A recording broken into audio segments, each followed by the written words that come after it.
Assalamualaikum warahmatullahi wabarakatuh. Alhamdulillahilladzi anzala ala abdihil kitab wa lam yaz'al lahu iwaja qayyiman. Wassalatu wassalamu ala nabil mustafa wa ala alihi ahli sidqi wal wafa. Wa qala Allah ta'ala fil Qur'anil 'azim, a'udzu billahi minasy syaithanir rajim. Wa in kadu la yaftinunaka 'anil ladzi awhayna ilaika litabta'atarkan ilaihim syai'an qalila. Al-ayat surah Bani Israil ayat 373 sampai 74. Wallahu a'lam bishawab. Segala puji bagi Allah, rahmat salam semoga datang kepada baginda Rasulullah sallallahu alaihi wasallam, para sahabatnya, para tabi'in, para pengikutnya, termasuk kita. Alhamdulillah, dengan hidayah Allah, dengan hidayah Allah, Allah hantarkan dan Allah mudahkan untuk melaksanakan ibadah subuh ini dengan mudah. Mudah-mudahan kita ungkapkan dengan amalan sunnah yang lainnya, termasuk dilanjutkan dengan untuk memperkaya keimanan, yakni ta'lim setelah salat. Mudah-mudahan mengantarkan dan mengetuk pintu rahmat Allah, dan mudah-mudahan kita semuanya mendapatkan ridho dan ampunan Allah. Topik yang berkelanjutan dari subuh yang lalu, maka pada subuh yang ini dengan topik hidayah, anugerah terindah Allah. Hidayah itulah merupakan anugerah terindah dari Allah Subhanahu wa ta'ala. Itu topik dari kajian tafsir tematik pada subuh ini. Bila kita ditanya apa anugerah yang terindah, jawabannya adalah itulah hidayah Allah. Kemudian apa yang paling sering Allah peringatkan kepada kita, hatta kepada Rasulnya, adalah untuk senantiasa minta petunjuk Allah. Kemudian apa yang patut kita syukuri yang paling agung dan paling mulia, tiada lain adalah mensyukuri atas hidayah dan petunjuk Allah. Karena itulah Rasulullah Muhammad SAW merupakan pimpinan umat, pimpinan Rasul dan pimpinan para Nabi. Senantiasa Allah perintahkan untuk senantiasa mohon petunjuk Allah. Dan itulah dalam firman Allah surah Bani Israil ayat 73 dan 74, yang mana dalam kaitannya atas sebab nuzul daripada ayat ini terkait dengan apa yang disampaikan Imam As-Suyuti an Ibnu Abbas radhiyallahu anhu qala kharaja Umayyah bin Khalaf, keluarlah Umayyah bin Khalaf. Itu semua adalah musuh Nabi, walaupun itu masih paman dan kerabat. Abu Jahal bin Hisham, termasuk warajul al-Quraisy, datang pula beberapa pemuda dari kaum Quraisy.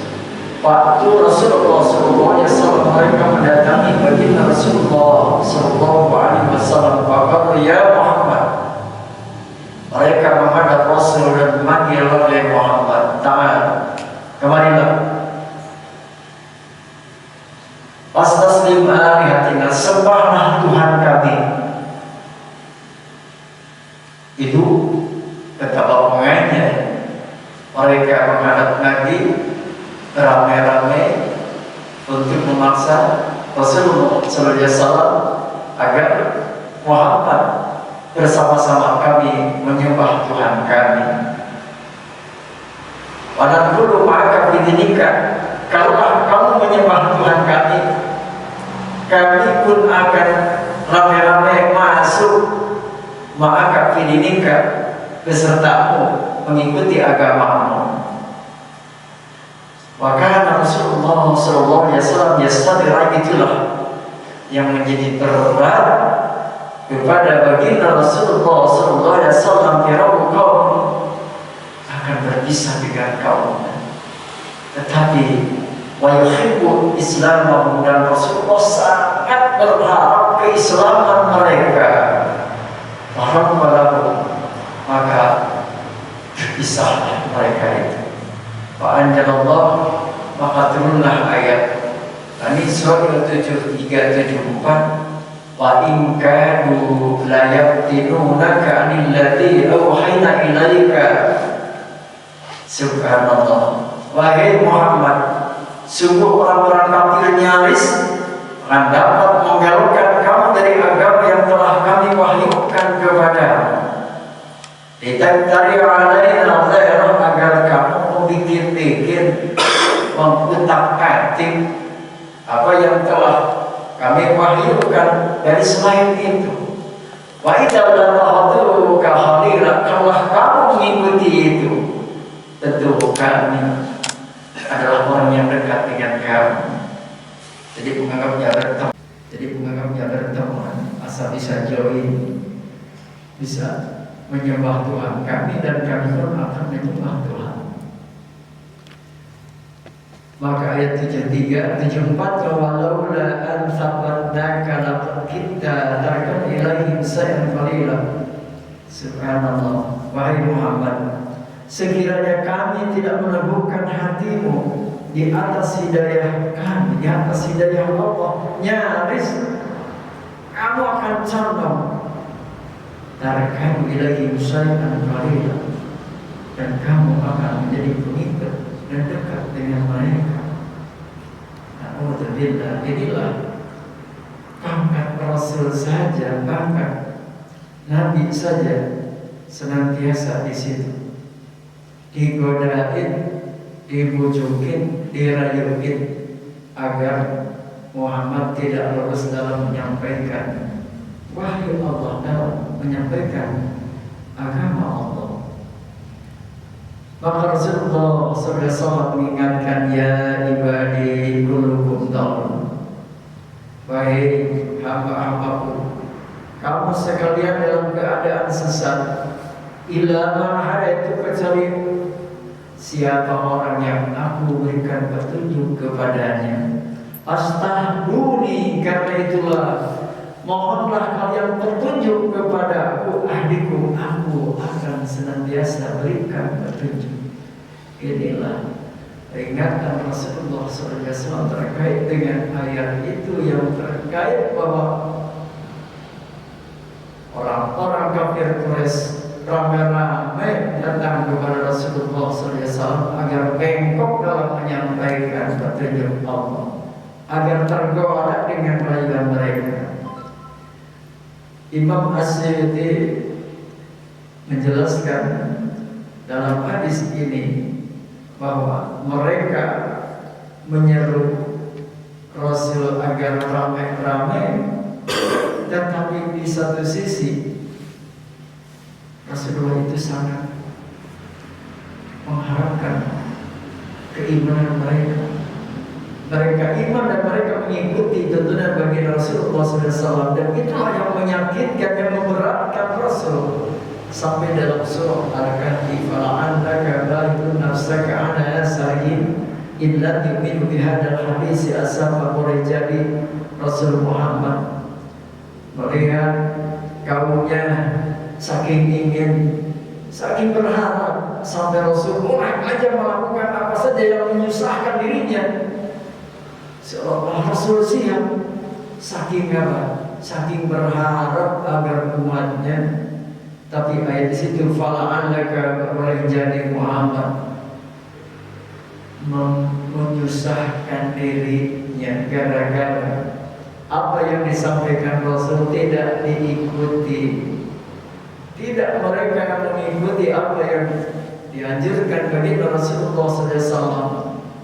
Hadirin jamaah subuh yang sama-sama menghargai doa Allah.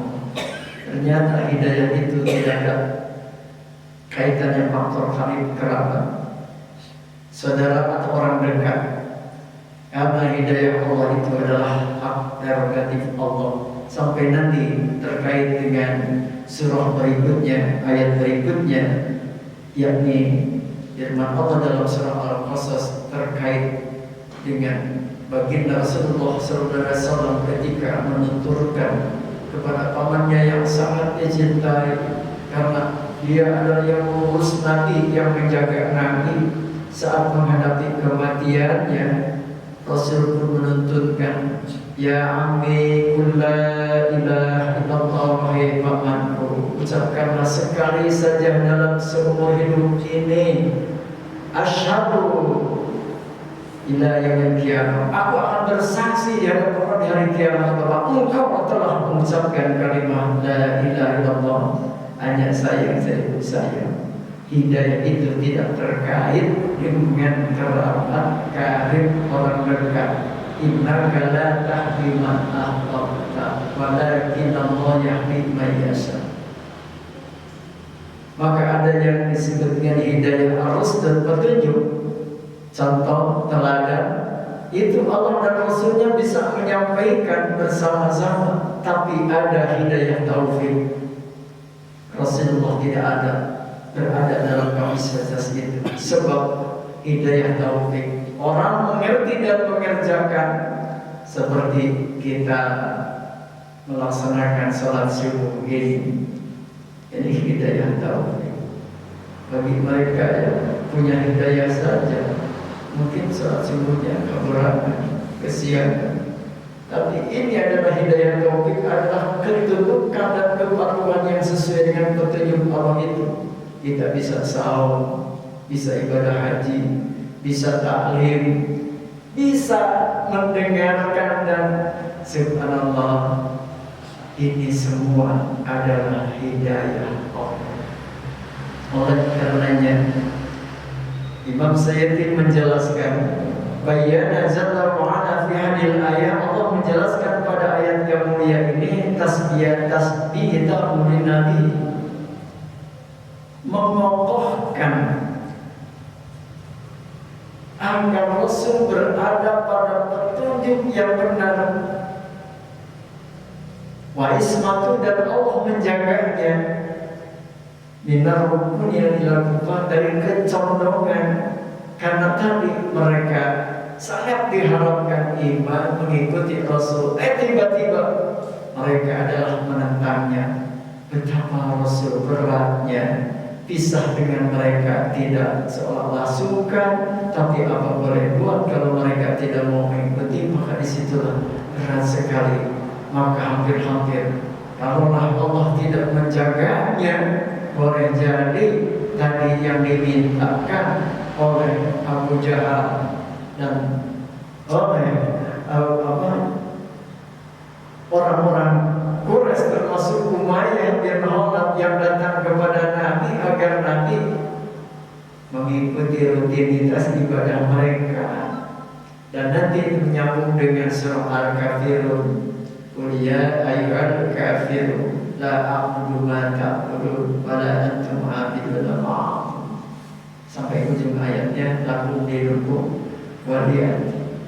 Kalau Rasul contoh bahasa sudah mengalir kayak begitu, waduh, mereka itu seolah-olah diresponi, seolah-olah mereka itu diiyakan, tapi tidak. Maka Allah menjaganya. Subhanallah, Rasul Muhammad adalah imamnya para Rasul yang senantiasa diingatkan dan dituntun oleh Allah. Walaula an sabatna, hidayah dan taufik yang menjadi keteguhan hati baginda Rasulullah SAW di atas kebenaran adalah itu semua dari Allah. Perkara yang paling penting dan kebutuhan yang paling besar dalam hidup di dunia dan di hari itu, dia adalah hidayah Allah.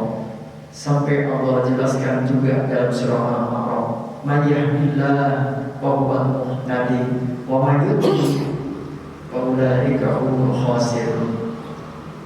Siapa orang yang Allah berikan petunjuk, maka itulah orang yang mendapatkan petunjuk. Dan siapa orang yang disesatkan, ingat, itulah serugi-ruginya manusia. Na'udzubillahi minna. Karena itu, jamaah subuh yang sama-sama mengharapkan ridho dan ampunan Allah. Ini ada sejenis petunjuk yang tidak dapat dilakukan oleh dakwah Nabi Sallallahu Alaihi Wasallam, dan hidayah ini hanya dalam genggaman Allah.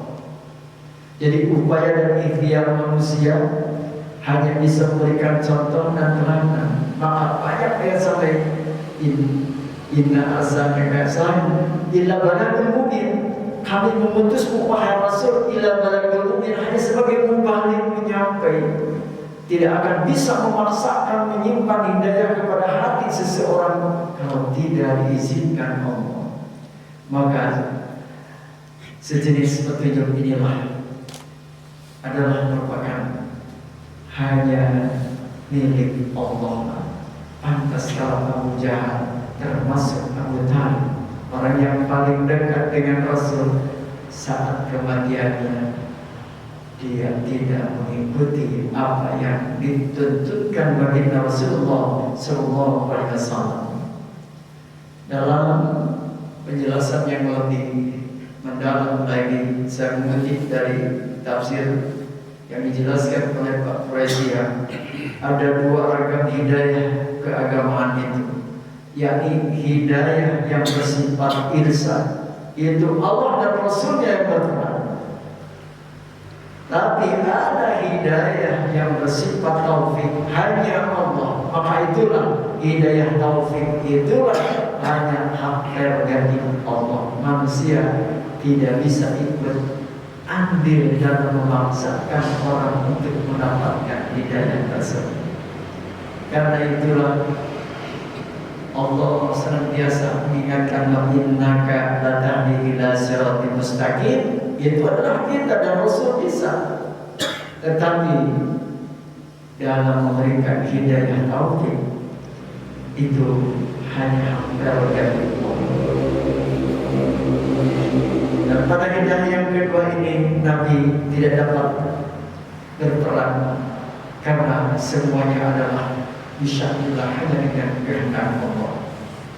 Oleh karenanya,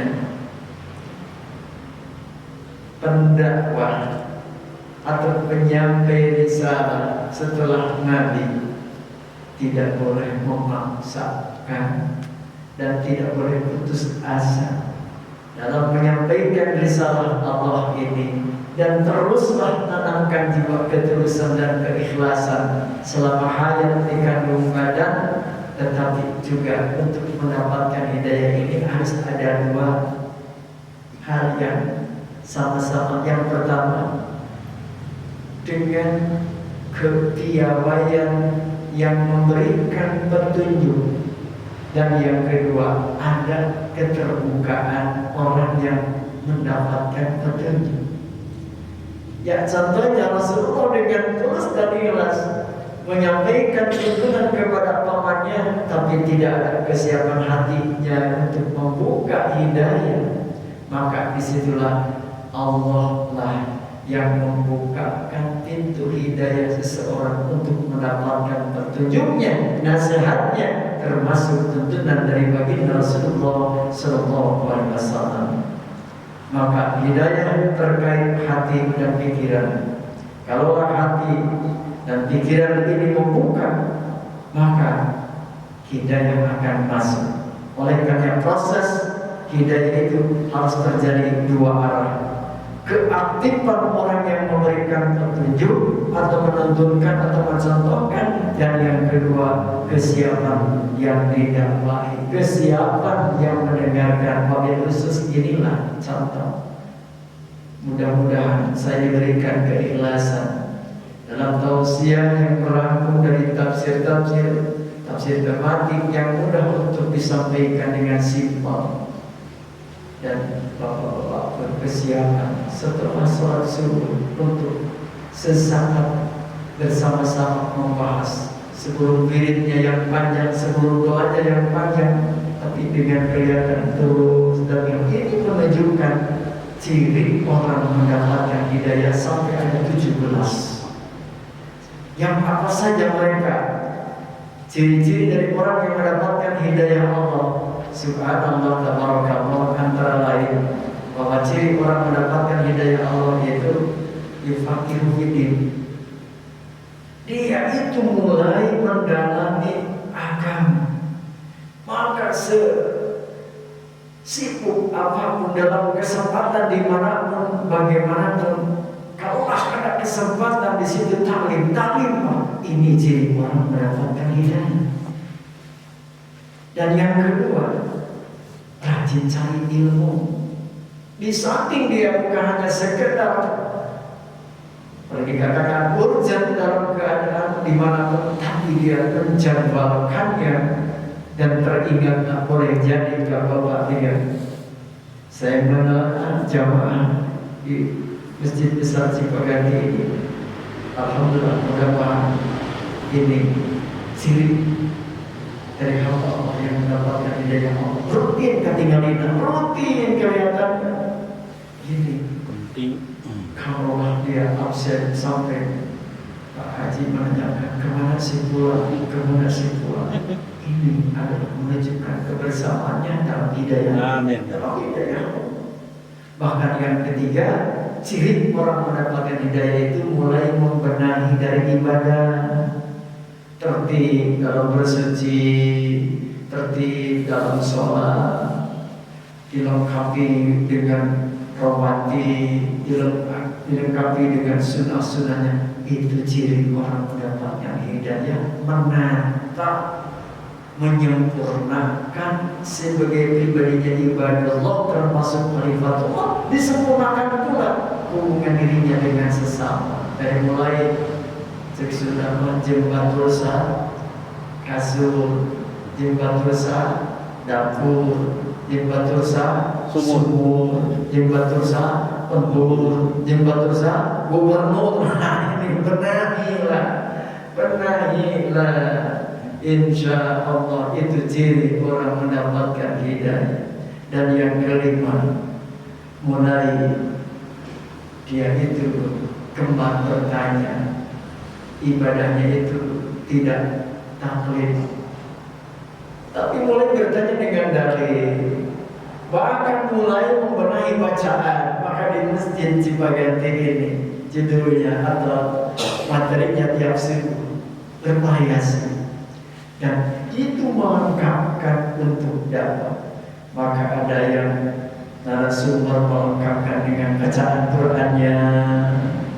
Itu adalah ciri dari hamba Allah mendapatkan hidayah Allah, termasuk membenahi atau mulai berpenampilan pun dimanapun dia berada sebagai pribadi hamba yang mukmin, dalam berbicara, dalam berpakaian, dalam bergaul. Subhanallah, dia senantiasa menampilkan pribadinya yang muslim. Baiklah, nanti akan kita kupas kembali ciri-ciri dari hamba-hamba Allah yang mendapatkan hidayah Allah. Pada topik subuh ini adalah hidayah itu merupakan anugerah terindah dari Allah. Kalau tanpa petunjuk dan hidayah dari Allah, kita tidak akan sampai ke masjid ini. Tidak ada kesemangatan, tidak ada keikhlasan, dan tidak pula ada kesembuhan. Tapi ini semua subhanallah merupakan anugerah terbesar dalam kehidupan kita, baik di dunia maupun di akhirat. Sambitna qalbina ala dinika ya Allah. Tetapkanlah hati kami, fisik kami, ibadah kami dalam ketaatan yang Kau tunjukkan sampai akhir hayat. Karena itulah kita seringkan berdoa di akhir sujud sholat, minimal di situ 3. 1, mohon kepada Allah husnul khatimah dan berlindung kepada Allah dari suul khatimah. Yang kedua, ya qalibal qulub sabit qalbi alaihi, mohon kepada Allah agar kita tetap istiqomah dalam jalan yang ditunjukkan dalam ketaatan yang Allah perintahkan.